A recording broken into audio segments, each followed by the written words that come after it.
Roy Suryo, Rismon Sianipar, dan Dr. Tifa mendatangi Polda Metro Jaya pada Kamis pagi menjalani pemeriksaan sebagai tersangka kasus fitnah ijazah Presiden ke-7 Republik Indonesia, Joko Widodo. Roy Suryo menegaskan kehadirannya mewakili masyarakat Indonesia yang menginginkan perubahan.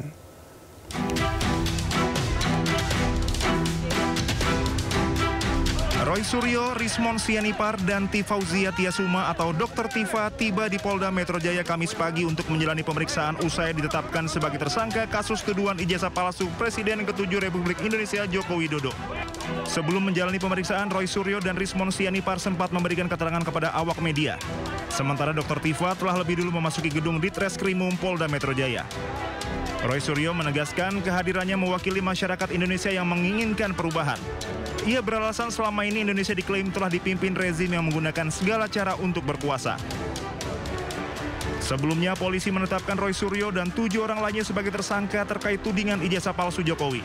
Klaster pertama yaitu pengacara Egy Sujana, Kurnia Trirohyani, Damai Hari Lubis, Rustam Effendi, dan Muhammad Rizal Fadila. Sementara untuk klaster 2 yakni Roy Suryo, Dr. Tifauzia Tiasuma alias Dr. Tifa, dan ahli digital forensik Rismon Hasiolan Sianipar. Dari Jakarta, Ismalia Aristiawan Sutrisno Anyus melaporkan. Tak lama setelah ditetapkan sebagai tersangka kasus dugaan ijazah palsu Jokowi, Roy Suryo yakin dirinya tidak akan ditahan, bahkan sempat membandingkan situasi yang dialaminya dengan terpidana kasus fitnah terhadap Yusuf Kala, Sylvester Matutina. Sambil menyatakan menghormati proses hukum, Roy menyebut bahkan yang sudah dipidana inkrah pun masih bisa melenggang bebas. Status TSK itu masih harus kita hormati dan sikap saya senyum saja. TSK itu adalah salah satu proses. Ya, masih nanti ada status menjadi misalnya lanjut itu baru menjadi terdakwa. Baru lanjut lagi menjadi terpidana. Di Indonesia ada orang dengan status terpidana saja inkrah. Sudah 6 tahun tuh inkrahnya ya, Pak. Masih bisa bebas melenggang dan menghina hukum di Indonesia. Ya. Jadi artinya adalah tolong aparat hukum juga fair dan adil dalam hal ini. Jadi sekali lagi sikap saya apa?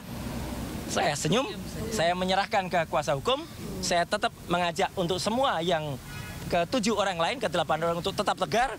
Ini adalah perjuangan kita bersama rakyat Indonesia, selaku masyarakat yang bebas untuk melakukan penelitian atas dokumen publik, tidak untuk dikriminalisasi, dan tolong aparat itu juga fair dan adil, karena jangan sampai ada orang yang dengan status terpidana 6 tahun, inisial SM, ya, itu masih bebas dan menghina hukum. Ya, sebelumnya Ketua Umum Solidaritas Merah Putih sekaligus relawan Jokowi, Sylvester Matutina, tersandung kasus hukum atas kasus fitnah terhadap mantan Wapres Yusuf Kala. Meski sudah divonis 1,5 tahun penjara 6 tahun lalu, Sylvester masih melenggang bebas hingga saat ini.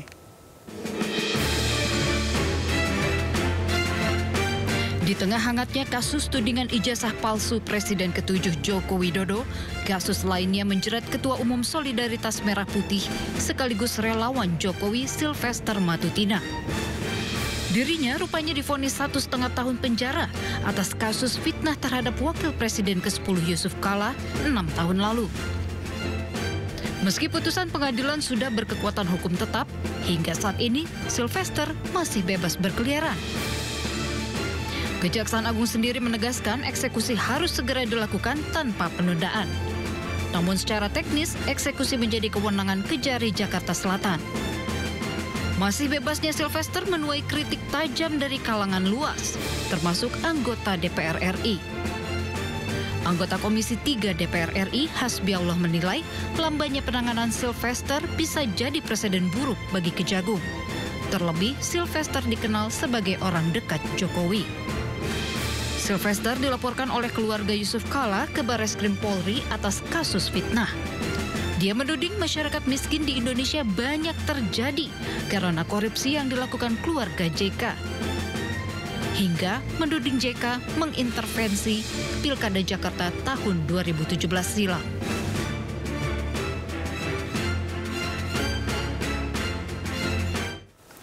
Bertepatan dengan pemeriksaan Roy Suryo CS, puluhan orang yang mengatasnamakan Pemuda Patriot Nusantara menggelar unjuk rasa di depan Polda Metro Jaya. Mereka mendesak agar polisi segera menahan tersangka Roy Suryo CS.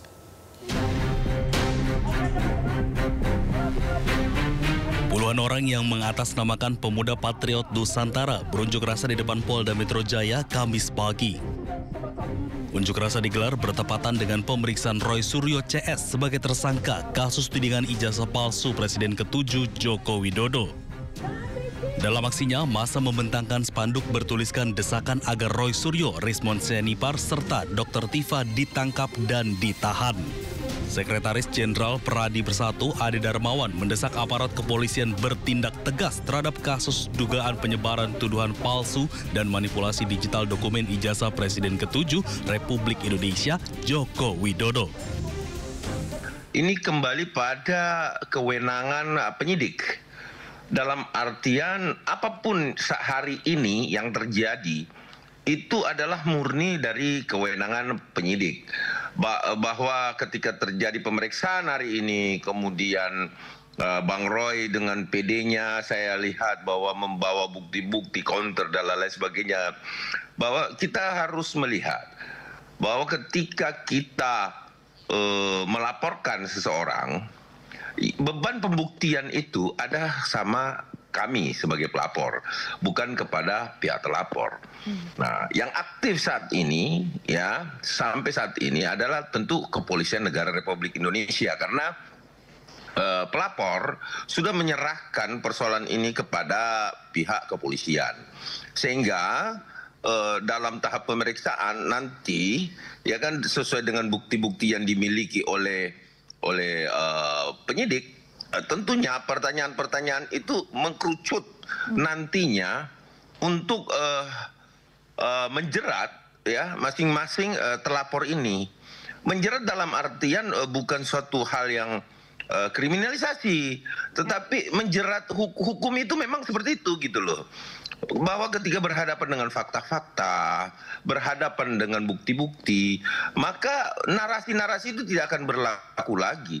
Pembelaan-pembelaan itu tidak akan berlaku lagi. Apalagi ditambah ya keyakinan bahwa ini adalah ilmiah, ini adalah penelitian, enggak lah. Itu enggak seperti itu. Itu justru memperdalam bukti mereka ketika mereka menggunakan alat-alat atau aplikasi-aplikasi tertentu yang kemudian terjadi manipulasi di situ. Selain itu, Ade juga berharap langkah nyata kepolisian dalam menuntaskan kasus yang menyeret sejumlah nama. Dari Jakarta, Rian Rizky Roshali, iNews melaporkan. Menguak kasus hukum dan politik di Indonesia. Baru kali inilah namanya ada pembunuhan terhadap seorang diplomat. Mengedepankan objektivitas dan juga fakta yang ilmiah. Orang yang pantas menjadi polisi, inilah yang sebetulnya gunakanlah hati nuraninya. Membahas setiap cerita dari banyak sudut pandang. Adanya kelompok-kelompok kepentingan di dalam Polri itu memang ada. Jangan lewatkan Inside Story, Selasa pukul 9:30 malam di Sindo News TV.